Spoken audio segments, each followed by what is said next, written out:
আসসালামু আলাইকুম। বেগম খালেদা জিয়ার অবস্থার এখনো তেমন কোনো উন্নতি নেই। দোয়ার উপর আছেন, লাইফ সাপোর্টে আছেন।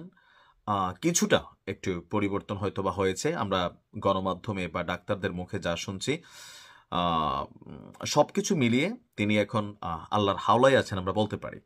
তার মাঝখানে গতকালকে থেকে আলোচনা ছিল যে জনাব তারেক রহমান তিনি আজকে বাংলাদেশে আসবেন। গতকালকে নিউজ ছিল যে ইমার্জেন্সি তিনি দেশে আসবেন। বিএনপির পক্ষ থেকে বলা হয়েছিল যে শীঘ্রই তারেক রহমান আসছেন।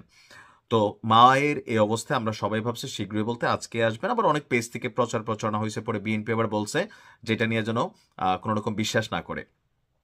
এখন হুট করে আবার এই যে আসার সিদ্ধান্ত বা যতটুকু আমরা শুনলাম সেখান থেকে কেন পিছিয়ে গেল? সরকার কি কোনো সহযোগিতা করছে না? সরকারের পক্ষ থেকে বলা হয়েছে তারেক রহমান যে আসবে না, তিনি এখন আসতে গেলে এই মুহূর্তে সরকার জানবেই। কেন জানবে? কারণ ওনার পাসপোর্ট নেই। উনি যদি আসতে চান তাহলে থেকে ট্রাভেল পাস নিতে হবে। আর সরকার বলছে সর্বোচ্চ প্রায়োরিটি অর্থাৎ 24 ঘন্টার মধ্যেই তাকে তার ট্রাভেল পাস ইস্যু করে দেওয়া হবে। তো এখন পর্যন্ত একটু আগে আমরা যখন আমি নিউজটি করছি, পররাষ্ট্র উপদেষ্টা তৌহিদ সাহেব তিনি বলছেন যে জনাব তারেক রহমান এখনো ট্রাভেল পাস চান নাই। যদি তিনি চান তাহলে তাৎক্ষণিকভাবে সেটা আপনার ইস্যু করা হবে।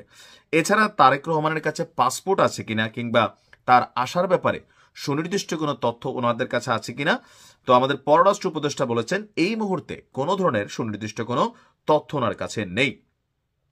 বরং এখন যেটা আলোচনায় আছে, যদি ওনার অবস্থার সামান্য উন্নতি হয়, সামান্য, তাহলে ওনাকে এয়ার অ্যাম্বুলেন্সে করে, অর্থাৎ এর আগে কাতারের যিনি মানে কি বলা হয় এগুলারে, কাতারের প্রধানমন্ত্রী নাকি কি বলে, যাক শেখ যিনি আছেন, তিনি কিন্তু তার একটা এয়ার অ্যাম্বুলেন্স দিয়েছিলেন বেগম খালেদা জিয়াকে লন্ডন নিয়ে যাওয়ার জন্য।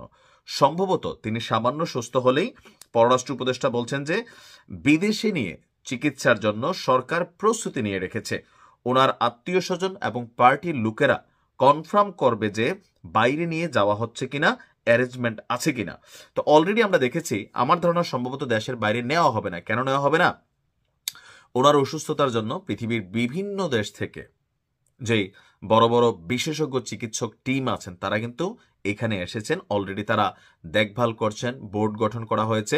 গতকালকে দেখছি যে চীনের বিশেষজ্ঞ চিকিৎসক দল আসছেন, লন্ডন থেকে বিশেষজ্ঞ চিকিৎসক দল আসছেন, আরও অনেক জায়গা থেকে বিশেষজ্ঞ চিকিৎসক দল আসছেন। আর এই টিমে জনাব তারেক রহমানের স্ত্রী জুবাইদা তিনিও কিন্তু কানেক্ট আছেন। এখন কেন আসলে আসছেন না? আমি একদিন আগে একটা ভিডিও আপনাদেরকে দিয়েছি, একদিন আগে। কেউ কেউ বলছেন যে পিনাকি, তারপর সাংবাদিক ইলিয়াস, আরো অনেকে আছেন ভারতের এজেন্ট হিসেবে কাজ করেন, যদিও এগুলো হাস্যকর কথা। এখন তলে তলে আসলে কি হয় জানি না। তো তারেক রহমানকে নিয়ে যে আশঙ্কাটা, একবার যদি যুক্তরাজ্য থেকে বের হয়ে যান তাহলে কিন্তু তিনি ঢুকতে পারবেন না, এই মুহূর্তে তাৎক্ষণিক আসতে পারবেন না। দেশে যাওয়ার পরে এখানে আসলে কোনো সেট আপ আছে কিনা, এখানে কোনো প্ল্যান আছে কিনা, কোনো ষড়যন্ত্র আছে কিনা, এটা কিন্তু আমরা আমজনতা বুঝতেছি না। আমরা চিন্তা করতেছি জনাব তারেক রহমান ওনার একটা চুল ছিঁড়বে এমন সাহস কারো আছে কিনা। কিন্তু কোথাও না কোথাও বিএনপি বা জনাব তারেক রহমান এখানে নিরাপত্তা প্রটোকলটা খুবই গুরুত্ব দিচ্ছে। নিশ্চয়ই তাদের কাছে এমন কোনো গোয়েন্দা তথ্য আছে যে জনাব তারেক রহমান দেশে গেলে গ্রেপ্তার হবেন না, এইটা বিএনপি একটুকু ভয় পাচ্ছে না। অন্য ভয় পাচ্ছে যে -2 ফর্মুলার আলোচনা আছে, অথবা কোনো কারণে একটা দুর্ঘটনা ঘটেই গেল, যদিও তার নিরাপত্তায় এসএসএফ অনেক কিছু, কিন্তু ইতিহাস সাক্ষী দেয় রাজীব গান্ধীর মৃত্যু, তারপর হচ্ছে আমাদের বাংলাদেশের বঙ্গবন্ধু শেখ মুজিবুর রহমানের মৃত্যু, প্রেসিডেন্ট জিয়াউর রহমানের মৃত্যু, এগুলোও কিন্তু প্রোটেকশন ছিল, সব ঠিকঠাক ছিল, কিন্তু তাদেরকে হত্যা করা হয়েছে।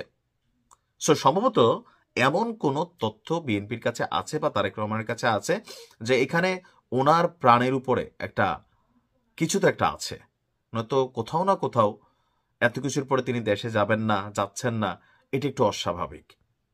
আল্লাহ হেফাজত করুক সবাইকে, ভালো থাকুন।